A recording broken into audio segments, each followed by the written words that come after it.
Wasn't the situation in Libya and Benghazi somewhat unique? So when you look at the intelligence, the threat reporting, the deteriorating security environment, and the numerous incidents, yeah, I would prioritize Benghazi. If you were an agent on the ground in Benghazi at the time, Mr. Kai, would you have been lobbying for more help to come to Benghazi? I'd probably be doing more than lobbying. I'd be extremely frustrated and try to push every button I could possibly push. That's Congressman Jim Jordan and former Assistant Secretary for Infrastructure Protection at the Department of Homeland Security, Todd Keel, one of the three who testified at the new Benghazi hearings this week. And with me now, Congressman Lynn Westmoreland, a member of that Benghazi Select Committee. Thank you for being with us this evening, Congressman.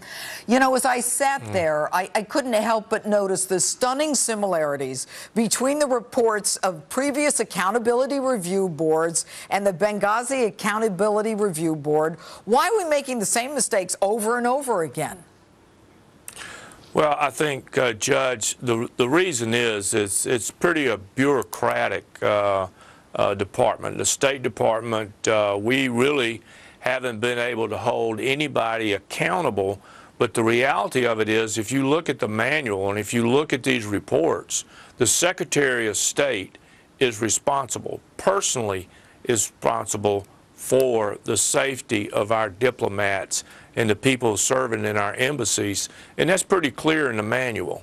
But doesn't it seem that they're trying to take that responsibility away from the Secretary of State and kind of reprioritize that they have all these new charts? And I don't want to get into the weeds here, but it's almost like we're not going to blame the Secretary of State, whose mission it is to make sure that the people around the world on their posts are safe. We're not going to make her responsible or him responsible. It's almost retroactive, as it seems. Well, Judge, you were there and you witnessed that chart that Ms. Brooks put up, and you could see how confusing that was. And that's been the other thing. You know, we have been trying to get information out of the State Department about, okay, well, who said no additional security? Who said let's pull that Marine unit out?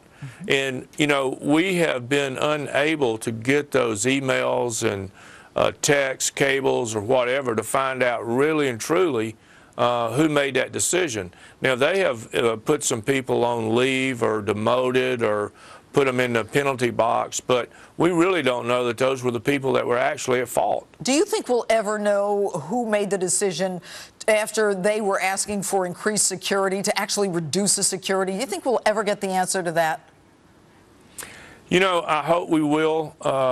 Chairman Gowdy has made his goal, as well as the Speaker, that we're going to find out the truth. And I think we will. And I think we'll be relentless until we do get that truth. But we got to have some cooperation from the State Department and from this administration so we can get all the information to lead us to the facts. Well, you know, this week a former State Department official officially accused Hillary Clinton's chief of staff for hiding politically damaging files from the allegedly independent arbitrary review board that probed the attack. Right. Now, I know you didn't get into the Hillary piece when I was there, but do you expect to call her to testify? Well, Judge, I think that anybody that has any information about what led up to the attacks in Benghazi, about the attacks itself, and about what happened after the attacks are certainly going to be looked at as potential witnesses. Are you going to call Hillary Clinton? Do you know, Congressman? That's up to Chairman Gowdy. But, all right, blame it on Trey Gowdy. Now, finally, yeah, I'll blame it on Trey. You know, one of the things that concerns me before we wrap up, you know, we heard all about these tripwire warnings that just didn't work and didn't work, and then changing the name of the facility so you wouldn't even have to get a waiver. It's almost as though they wanted to hide the fact that there was a consulate there. What were they doing there that they wanted to hide it and take it out of any kind of category that was recognized in the State Department?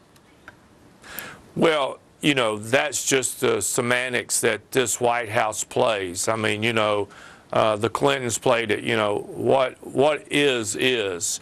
And this president does it with terms all the time about, well, that's not the meaning, this is it. They did the same thing, trying to get away from having to follow the rules of how to protect the people there through their security authorization. So it's just another, you know, rabbit trail that we're going to have to follow to find out why they changed these names. But you know, I mean, it's very interesting that this gentleman has come forward and said that they were down, destroying Maxwell, yeah, looking at these documents and trying to take out the ones that made the secretary look bad. Right. And, you know, that's just, that's really unbelievable. Yeah, it is unbelievable. Okay. And I am sure that your committee is going to try to get to the bottom of it. Congressman Westmoreland, thank you so much for being with us this evening. Well, thank you, Judge.